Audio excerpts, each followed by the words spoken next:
Bismillahirrahmanirrahim. Assalamualaikum warahmatullahi taala wabarakatuh. Innal hamdalillah wassalatu wassalamu ala Rasulillah wa ala man wala. Amma ba'd. Kita bersyukur pada Allah Subhanahu wa taala di atas segala nikmat dan anugerah yang Dia telah beri kepada kita. Alhamdulillah ala kulli ni'matin an'amta alaina ya Allah wa ala walidaina. Ya, segala puji bagi Allah di atas segala nikmat diberi ke atas kita dan ke atas kedua ibu bapa kita. Amma ba'd. Jadi kita sambung lagi ya daripada kitab Manhajul Abidin, sebahagian daripada mutiara yang dapat kita kutip, sempat kita kutip dalam sisi yang pendek ini, dan insya-Allah pada hari ini kita akan cerita tentang apa panggil godaan ataupun rintangan. Kalau yang lepas mengenai ahli keluarga kita menjadi rintangan, diri kita menjadi rintangan, sekarang ini adalah godaan, ya, iaitu aqabatul awarid, ya, halangan, godaan-godaan yang ada di sekeliling kita. Maka kita lihat bahawa godaan ini kita nampak, kita lihat, kita dengar, kita bau, kita rasa, kemudian dia hantar mesej ke dalam hati kita, kita nak kepada perkara itu, ya. Kemudian antara yang kita nampak, yang kita dengar, kita tengok pada kereta orang pakai kereta apa, BMW, orang pakai pada kereta yang hebat-hebat, Alphard ke apa semua, kita rasa ni, tambah kita anak ramai kan, ini seronok juga kalau ada sebiji Alphard ni. Bila buka Alphard je, Pak Gad semua tak tanya lah, dia angkat pagar terus dah jalan. Bila main Mercedes ke BMW, dia tabik terus. Apatah lagi kalaulah kita pakai apa panggil Porsche Cayenne, 911 Carrera. Jadi kesemua ni membawa kepada takjub daripada manusia, membawa orang memandang tinggi. Sebab kita rasa seronok mengatakan itu godaan, ya. Jadi dia bersangkut dalam hati kita, kemudian kepada kita lah kena berjuang, ya, ataupun kita nak menyerah kalah, ya. Kalau kita menyerah kalah, maka dalam hati kita akan terbina nak juga benda tu dan berusaha dengan benda tu, tak kira halal dan haram, kebab nak sangat. Tak kira sama ada dia membawa kita dekat dengan Allah ataupun tidak membawa dekat dengan Allah, ya. Kalau kita terlalu kaya nak beli private jet, sebab apa? Sebab nak pergi umrah tiap-tiap bulan. Okeylah. Okeylah. Tapi tahulah bahawa sekali kamu pergi umrah habis $10,000, yang tu boleh tolong berapa orang miskin. Dan kalau kamu fikir tentang bahawa akan umrah Baitul Ma'mur nanti, ataupun akan umrah bila Allah Subhanahu Wa Taala panggil kamu menghadapnya, maka kamu akan memberi private jet kamu itu kepada orang-orang. Ini memerlukan kepada keimanan. Jadi godaan antaranya, ya, yang masuk melalui panca indera kita. Sebagaimana kita sebut yang lepas, ya, bagaimana kita membazir. Kerana godaan kita bau makanan yang sedap, tengok makanan yang sedap kita nak, tetapi kita tewas dengan hawa nafsu, kita beli yang kita tak makan pun. Pernah Abu Darda di Syam, ya, dia memperingatkan kepada sahabat-sahabat yang pernah bersama Rasulullah sallallahu alaihi wasallam.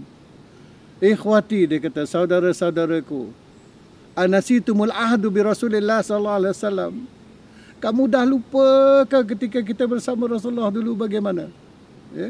Atabanuna buyutan la taskununa fi.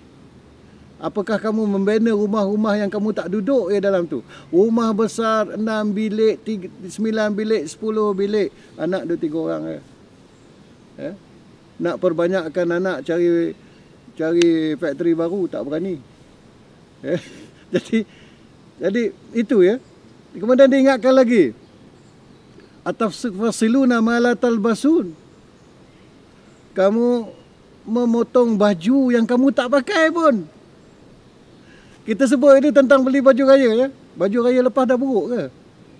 Bukan tak boleh beli baju raya, tapi nak tak saya beritahu bahawa kamu akan satu hari berhari raya dan memakai baju min istabrak wa sundusin wa istabrak, ya, kain kasa dan kain beldu, ya, kain beldu dan kain apa panggil kain kita orang perempuan panggil apa? Silk apa? Sutra. Senang je. Pergi beli baju raya. Tapi beli size XL, double XL, sebab apa? Tengok gardener tu memang dia pakai tak nakkan belinya baju baru. Habis sangat dia beli baju kat bandar ya. Beli baju yang dia tak pakai. Beli sampin yang orang dah kamu kaya sangat, yang 1,000, 2,000 tu, bagi kat dia. Ya. Bagi hadiah dan beritahu pada Allah, ya Allah, ya Tuhanku, aku beli ini semata-mata untuk saudaraku. Kerana-Mu ya Allah Subhanahu Wa Taala, sediakan aku pakaian persalinan di akhirat kelak. Ya. Jadi itulah bagaimana kita godaan-godaan ni datang dan kita boleh berlawan dengannya. Antaranya juga godaan harta benda. Kita melihat kepada orang lain. Ya, kita tengok orang lain rumah cantik-cantik ya. Ya, orang lain rumah besar-besar, batu marmar dan apa semua. Kita pun kata kita nak begitu. Nanti aku berusaha untuk jadi kaya, aku nak begitu juga. Muslimin dan dikasihi sekalian dan muslimat, kalau kita berusaha untuk mendapat istana kita di akhirat, bukan payah pun. Siapa yang membaca Qul huwallahu ahad selama 10 kali, Allah akan bina pada dia satu rumah di akhirat, di dalam syurga. Sayyidina Umar kata, ya Rasulullah, kalau begitu banyaklah nanti rumah-rumah Allah kena bagi. Umpamanya Allah banyak sangatlah. Ya. Rasulullah berkata, ya Umar, wahai ya Umar, Umar, Allah Subhanahu Wa Taala Maha pemurah. Tak ada had dia pada dia, tak ada had ya. Kamu dapat 1 juta istana di syurga kelak, itu kecil je bagi dia. Ya. Dia kecil ya. Jadi dalam perkara ni, janganlah jadikan godaan itu menjadikan kita ni dalam hidup kita berusaha untuk mendapat perkara yang dunia tu. Siapa yang nak kepada dunia, nu'tihi minha, kami akan bagi pada dia. Tapi kerana waktu dia habis, kekuatan dia habis, umur dia habis dalam nak mencari perkara-perkara dunia ni, bila pergi kepada akhirat kelak, jangan sedih ya. Allah kata, laqad azhabtum tayyibatikum fi hayatikumud dunya. Kamu telah habis segala kota kamu dalam hidup dalam dunia itu. Fal yawma la tujzauna illa ma kuntum ta'malun. Dan hari ini kamu tak akan dapat kecuali daripada amalan-amalan yang telah kamu lakukan. Apa amalan yang kamu lakukan untuk aku? Apa amalan yang kamu lakukan untuk aku? Yang ni semua kamu lakukan untuk kamu. Itu kita kena fikir ya. Dengan godaan ialah satu jihad yang berterusan ya, dengan diri kita, dengan godaan-godaan yang ada keliling kita. Paling baik ialah kita menutup. Paling baik kita menutup. Daripada panca indera ni, mata kita jangan tengok yang rendahkan mata kita bila tengok benda-benda yang menaikkan nafsu syahwat kita. Pasal Ramadan, tak payah pergilah, dah tahu bila kita pergi itu kita kalah dengan nafsu syahwat. Tak payah pergi. Ya. Telinga kita sentiasa dengar, ya, sentiasa dengar, ya, perkara-perkara yang membawa kita kepada Allah Subhanahu Wa Taala, seperti ayat Quran, nasyid, zikir-zikir. Ni pergi dengar lagu-lagu yang jiwang-jiwang ni, dia bawa dekat kepada Allah ataupun tidak. Ya. Ini yang kita lihat. Jadi waktu kita tu digunakan untuk sampai pada Allah SWT. Dan kerana kita di universiti, kita nak sebut sikit lah. Ya. Dan di antara godaannya ialah kedudukan dan pangkat. Ya. Kita lihat, Masya Allah, saya mohon maaf dan saya mohon istighfar kepada Allah Subhanahu Wa Taala bila kita tengok seorang profesor itu, Profesor Ulung, apa lagi, emeritus profesor, apa lagi, profesor macam-macam ni, dia bercakap dengan ilmunya, dia dengan, kalau kita dengar dan kita mendapat kebaikan dari ilmu tu membawa kita kepada Allah SWT, cantik. Tapi kalau dalam hati kita ni kata, aku nak juga PhD, aku nak juga jadi profesor ni sebab tengok pada dia ni memang bagus lah. Dah lah gaji banyak ya, WK6, WK7 apa semua. Jadi kalau kerana kehendak dunia, kamu akan dapat yang tu, kamu akan dapat profesor ulung apa semua. Tapi pada kata tadi, di akhirat kelak kamu dapat ataupun tidak.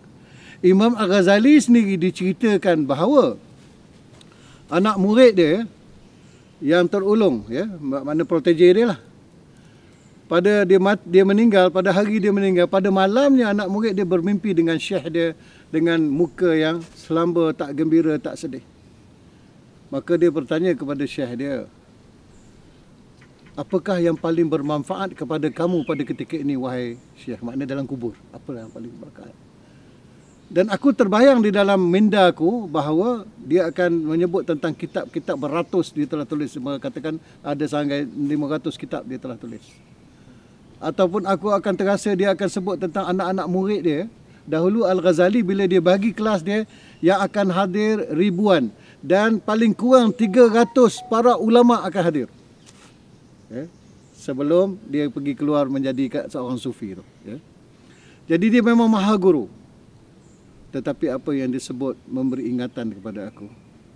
Apakah yang paling manfaat kepadamu ya Syekh pada ketika ini? Al-istighfar al-qalil qultuhu. Istighfar yang sedikit yang pernah aku kata, quote and unquote, dengan ikhlas. Yang lain-lain tu hanya gemerlapan duniawi saja. Manfaat dia di akhirat belum tentu. Kamu mendapat kedudukan pun mula-mula untuk Allah, tetapi dia akan dihakis oleh perasaan ta'ajub, perasaan riak, perasaan takabur. Ini semua akan menghakiskannya. Wabillahi taufiq, Allah jadikan pada kita semua orang-orang yang mempunyai hati yang bersih dan lusinar, dan jauhilah kita daripada penyakit-penyakit hati yang dibangkitkan oleh godaan-godaan sekeliling kita. Wabillahi taufiq, wassalamualaikum warahmatullahi wabarakatuh.